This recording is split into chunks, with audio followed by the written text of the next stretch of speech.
आप सभी को क्रिसमस की शुभकामनाएं।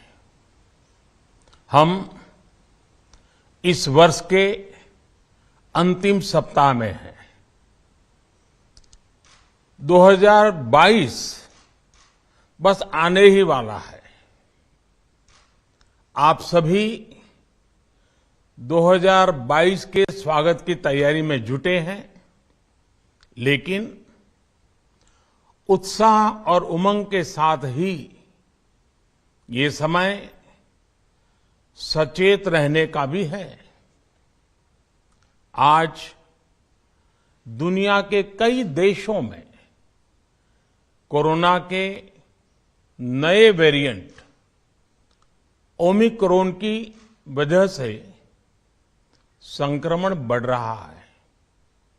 भारत में भी कई लोगों के ओमिक्रॉन से संक्रमित होने का पता चला है। मैं आप सभी से आग्रह करूंगा कि पैनिक न करें। हां, सावधान रहें, सतर्क रहें, मास्क उसका भरपूर उपयोग करें और हाथों को थोड़ी थोड़ी देर पर धुलना, इन बातों को हमें भूलना नहीं है। आज जब वायरस म्यूटेट हो रहा है तो हमारी चुनौतियों का सामना करने की ताकत और आत्मविश्वास भी मल्टीप्लाई हो रहा है। हमारी इनोवेटिव स्पिरिट भी बढ़ रही है। आज देश के पास 18 लाख आइसोलेशन बेड्स हैं, 5 लाख ऑक्सीजन सपोर्टेड बेड्स हैं, 1,40,000 आईसीयू बेड्स हैं। आईसीयू और नॉन आईसीयू बेड्स को मिला दें तो 90,000 बेड्स विशेष तौर पर बच्चों के लिए भी हैं।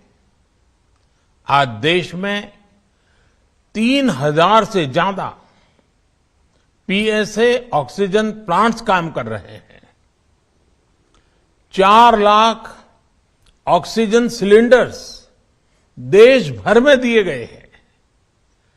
राज्यों को जरूरी दवाओं की बफर डोज तैयार करने में सहायता की जा रही है।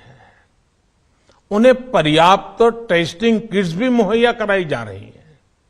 साथियों, कोरोना वैश्विक महामारी से लड़ाई का अब तक का अनुभव यही बताता है कि व्यक्तिगत स्तर पर सभी दिशा निर्देशों का पालन कोरोना से मुकाबले का बहुत बड़ा हथियार है। और दूसरा हथियार है वैक्सीनेशन। हमारे देश ने भी इस बीमारी की गंभीरता को समझते हुए बहुत पहले वैक्सीन निर्माण पर मिशन मोड में काम करना शुरू कर दिया था।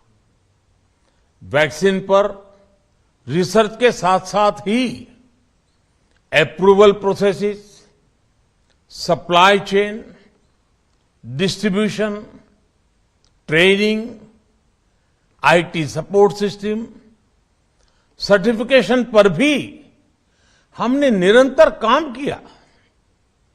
इन तैयारियों का ही नतीजा था कि भारत ने इस साल 16 जनवरी से अपने नागरिकों को वैक्सीन देना शुरू कर दिया था।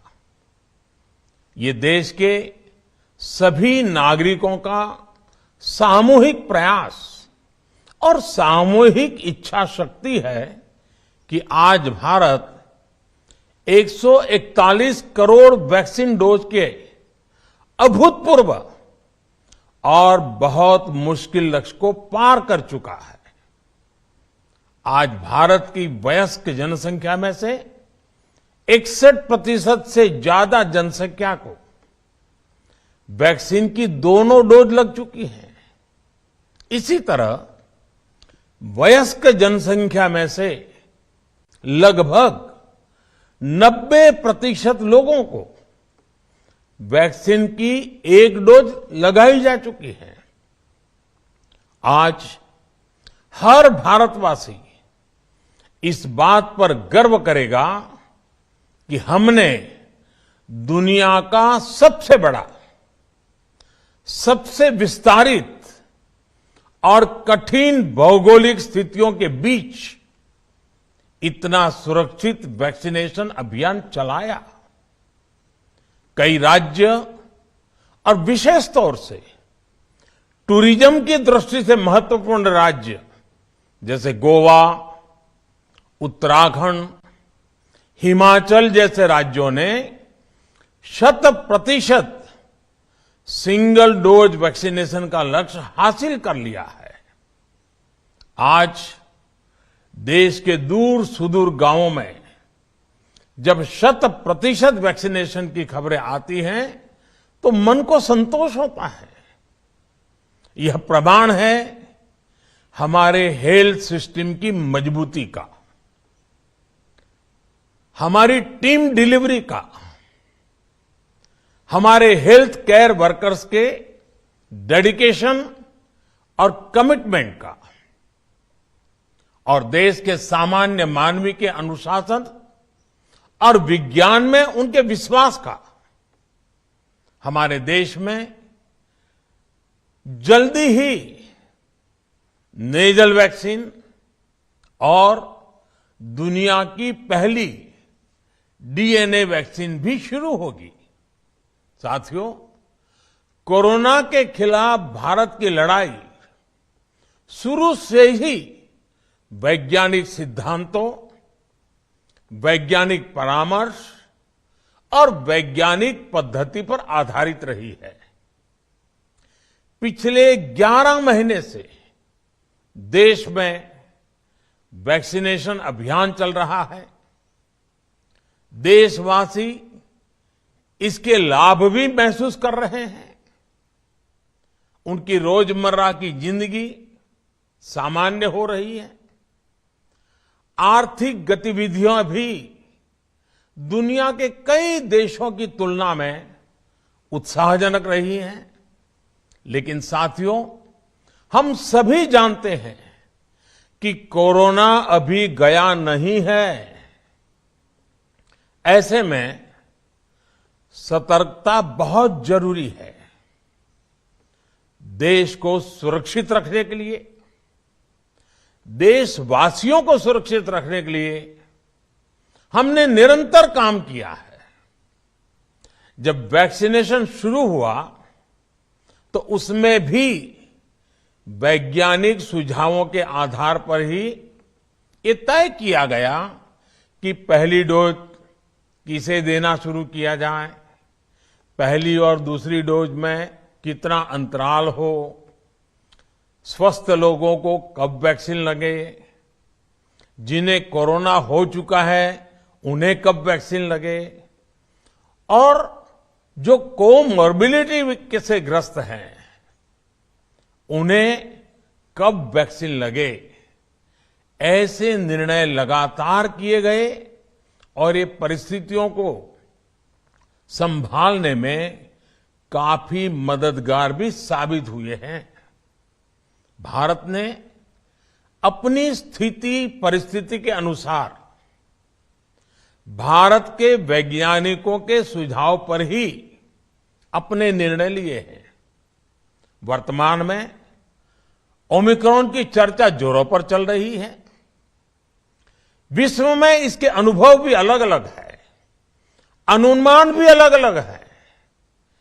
भारत के वैज्ञानिक भी इस पर पूरी बारीकी से नजर रखे हुए हैं, इस पर काम कर रहे हैं। हमारे वैक्सीनेशन को आज जब 11 महीने पूरे हो चुके हैं तो सारी चीजों का वैज्ञानिकों ने जो अध्ययन किया है और विश्व भर के अनुभवों को देखते हुए आज कुछ निर्णय लिए गए हैं। आज अटल जी का जन्मदिन भी है, क्रिसमस का त्योहार भी है, तो मुझे लगा कि इस निर्णय को आप सबके साथ साझा करना चाहिए। साथियों, 15 साल से 18 साल की आयु के बीच के जो बच्चे हैं, अब उनके लिए देश में वैक्सीनेशन प्रारंभ होगा। 2022 में 3 जनवरी को सोमवार के दिन से इसकी शुरुआत की जाएगी। ये फैसला कोरोना के खिलाफ देश की लड़ाई को तो मजबूत करेगा ही, स्कूल कॉलेजों में जा रहे हमारे बच्चों की और उनके माता पिता की चिंता भी कम करेगा। साथियों, हम सबका अनुभव है कि जो कोरोना वॉरियर्स हैं, हेल्थ केयर और फ्रंटलाइन वर्कर्स हैं, इस लड़ाई में देश को सुरक्षित रखने में उनका बहुत बड़ा योगदान है। वो आज भी कोरोना के मरीजों की सेवा में अपना बहुत समय बिताते हैं। इसलिए प्रिकॉशन की दृष्टि से सरकार ने निर्णय लिया है कि हेल्थ केयर और फ्रंटलाइन वर्कर्स को वैक्सीन की प्रिकॉशन डोज भी प्रारंभ की जाए। इसकी शुरुआत 2022 में 10 जनवरी सोमवार के दिन से की जाएगी। साथियों, कोरोना वैक्सीन का अब तक का ये भी अनुभव है कि जो अधिक आयु वाले हैं और पहले से ही किसी न किसी गंभीर बीमारी से पीड़ित है, उन्हें प्रिकॉशन लेना सलाह योग्य है। इसको ध्यान में रखते हुए 60 वर्ष से ऊपर की आयु के कोमॉर्बिडिटी वाले नागरिकों को उनके डॉक्टर की सलाह पर वैक्सीन की प्रिकॉशन डोज का विकल्प उनके लिए उपलब्ध होगा। ये भी 10 जनवरी से प्रारंभ होगा। साथियों, मेरा एक आग्रह है कि अफवाह, भ्रम और डर पैदा करने के जो प्रयास चल रहे हैं, उनसे बचना चाहिए। हम सभी देशवासियों ने मिलकर अब तक दुनिया का सबसे बड़ा वैक्सीनेशन अभियान चलाया है। आने वाले समय में हमें इसको और गति देनी है और विस्तार देना है। हम सभी के प्रयास ही कोरोना के खिलाफ इस लड़ाई में देश को मजबूत करेंगे। आप सबका बहुत बहुत धन्यवाद।